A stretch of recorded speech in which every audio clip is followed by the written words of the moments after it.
வணக்கம். இந்த வீடியோவில் ஜவ்வரிசி வடகம் எப்படி பண்ணுறதுன்னு பார்க்க போகிறோம். ரொம்ப சிம்பிளாக மொறுமொறுன்னு வெள்ளை வெளியேன்னு அழகாக நம்ம வீட்டிலையே தயார் பண்ணிடலாம்.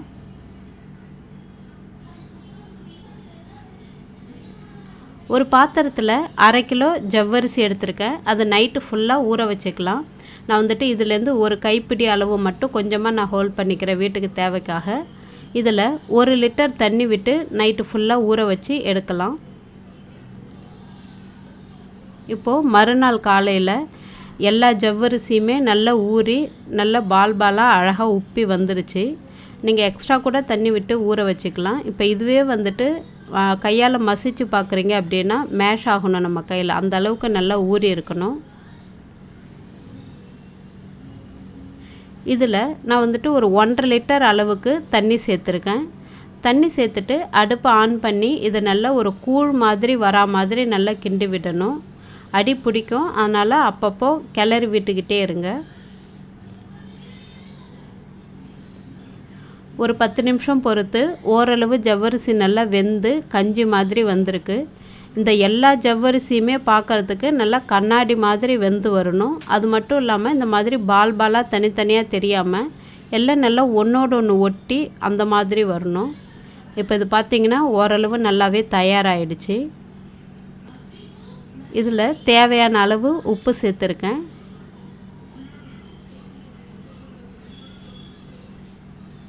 இது கூட நான் 3 பச்சை மிளகாய், கொஞ்சமாக பெருங்காயத்தூள் சேர்த்து கொஞ்சமாக தண்ணி விட்டு அரைச்சி இது கூட சேர்த்துக்கிறேன். இதையும் சேர்த்துட்டு நல்லா ஒரு 2-3 நிமிஷம் வரைக்கும் நல்லா கிளறி விட்டுடலாம்.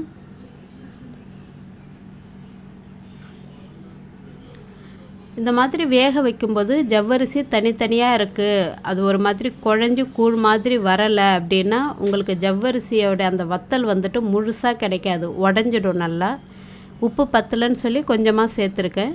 சேர்த்துட்டு நல்லா கிளறி விட்டால் கஞ்சி தயாராகிடுச்சு. உங்களுக்கு அந்த ஊற்றும் போதே தெரியும் ஜவ்வரிசி தனித்தனியாக இருக்கா, அந்த பைண்டிங் எல்லாமே நமக்கு ஒன்றா சேர்ந்து வந்திருக்கா அப்படின்றது. அப்போ தான் வத்தல் கொஞ்சம் முழுசாக அழகாக ரவுண்டாக வரும். இப்போ இது தயாராகிடுச்சு. ஏதாவது ஒரு ஒயிட் கிளாத்தோ அப்படி இல்லைன்னா எதனா ஒரு காட்டன் சாரியோ, கலர் போகக்கூடாது, அந்த மாதிரி துணியாக எடுத்துக்கோங்க. எடுத்துட்டு நல்லா தண்ணியில் நனைச்சிட்டு நல்லா புழிஞ்சிடணும். கொஞ்சம் கூட ஈரம் இல்லாமல் நல்லா புழிஞ்சிட்டு அப்படியே நம்ம விரிச்சிட்டு இந்த மாதிரி ஊற்றிக்கலாம். ஜவ்வரிசி இந்த வத்தல் ஊற்றும்போது கொஞ்சம் திக்காக ஊற்றணும். இது நல்லா காஞ்சிருச்சு அப்படின்னா ரொம்ப மெலிசாக கண்ணாடி மாதிரி இருக்கும். அப்போது எடுக்கிறதுக்கு நமக்கு கொஞ்சம் கஷ்டமாக இருக்கும். இந்த மாதிரி கொஞ்சம் திக்காக விட்டுக்கோங்க.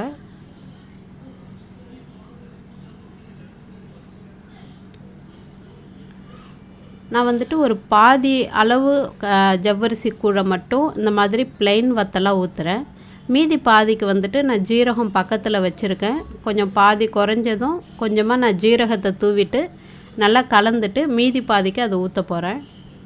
இப்போது எல்லா வத்தலும் ஊற்றி முடிச்சாச்சு. கொஞ்சம் பெரிய சைஸ், சின்னது, இந்த மாதிரி எல்லாம் கலந்து ஊற்றிருக்கேன். இது ஒரு நான் 1.5 நாள் காய வச்சுருக்கேன். ஒரு நாள் முழுசாக காய வச்சுருக்கேன். மறுநாள் 12 o'clock வரைக்கும் காய வச்சேன். இந்த மாதிரி நல்லா சுக்கு மாதிரி நல்லா காஞ்சிருச்சு. இது காஞ்சதும் துணியை பேக் சைடு திருப்பி போட்டுட்டு தண்ணி தெளிக்கணும். அப்போ தான் ஈஸியாக எடுக்க முடியும். வத்தல் இருக்கிற பக்கமே தண்ணி தெளிக்கக்கூடாது, பேக் சைடு தான் இந்த மாதிரி நிறையவே தண்ணி தெளிக்கணும். நார்மலாக நம்ம அரிசி கஞ்சி வத்தல் அப்படின்னா ரொம்ப தண்ணி தேவைப்படாது, லைட்டாக தெளித்தா போதும். இதுக்கு கொஞ்சம் நிறையவே தண்ணி தெளிச்சுட்டு ஒரு 3லேருந்து 4 நிமிஷம் வரைக்கும் ஊற வச்சுட்டு அதுக்கு பிறகு நம்ம வத்தலை எடுக்கலாம்.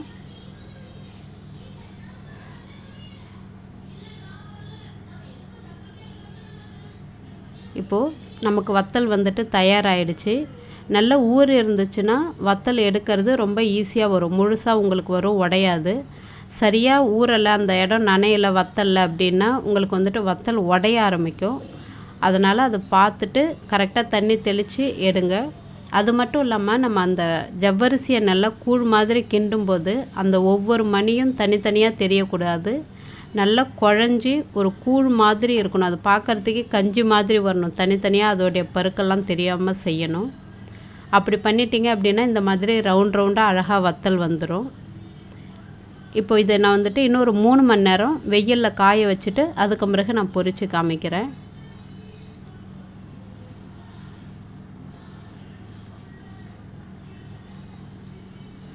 பார்க்கும்போதே உங்களுக்கு நல்லா தெரியும். இது வத்தல் வந்துட்டு நல்லா மெலிசாக தயாராகிடுச்சு. நான் இப்போ ஒரே ஒரு வத்தல் போட்டு நான் பொரிக்கிறேன் ஃபஸ்ட்டு.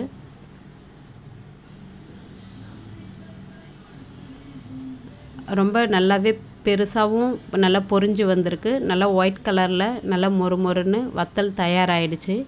இந்த ஜவ்வரிசி வத்தலை நீங்களும் ட்ரை பண்ணி பாருங்கள். ட்ரை பண்ணி பார்த்துட்டு எப்படி இருந்துச்சுன்னு சொல்லுங்கள். மறக்காமல் இந்த சேனலுக்கு சப்ஸ்கிரைப் பண்ணுங்கள். நன்றி.